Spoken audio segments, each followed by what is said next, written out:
जय श्री कृष्णा। आप सभी का हमारे YouTube चैनल पर बहुत बहुत स्वागत है। आज मैं आप सभी को आंवला नवमी की कथा सुनाऊंगी। तो वीडियो स्टार्ट होने से पहले आप मेरे चैनल को सब्सक्राइब कर लीजिए, मेरी वीडियो को लाइक कर दीजिए और शेयर कर दीजिए। कार्तिक मास की शुक्ल पक्ष की नवमी को आंवला नवमी कहते हैं। जैसे नाम से पता चलता है कि इस दिन आंवला वृक्ष की पूजा की जाती है।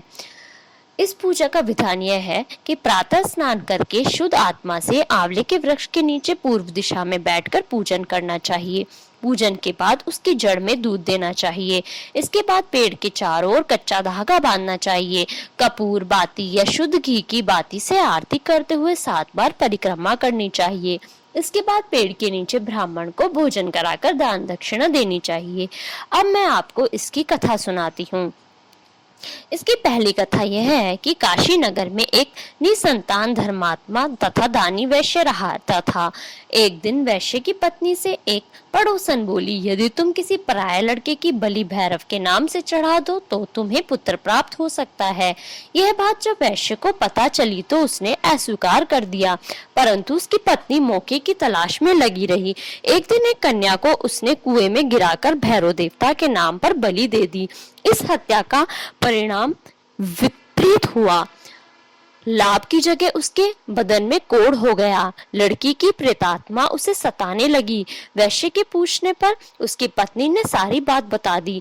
इस पर वैश्य कहने लगा, गोवध, ब्राह्मणवध तथा बालकवध करने वाले के लिए इस संसार में कहीं जगह नहीं है।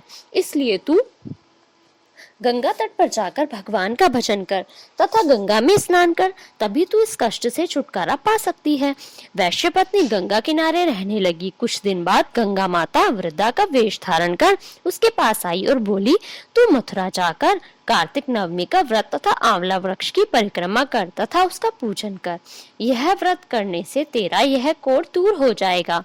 वृद्धा की बात मानकर वैश्य पत्नी पति से आज्ञा लेकर मथुरा जाकर विधि पूर्वक आंवला का व्रत करने लगी।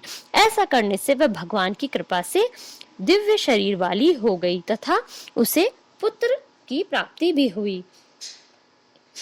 इसकी दूसरी कथा के अनुसार एक सेठ आंवला नवमी के दिन आंवले के पेड़ के नीचे ब्राह्मणों को भोजन कराता था, सोने का दान किया करता था। उसके बेटों को यह सब कुछ अच्छा नहीं लगता था। घर की कलह से तंग आकर वह घर छोड़कर दूसरे गांव में चला गया। उसने वहां जीवन यापन के लिए एक दुकान कर ली।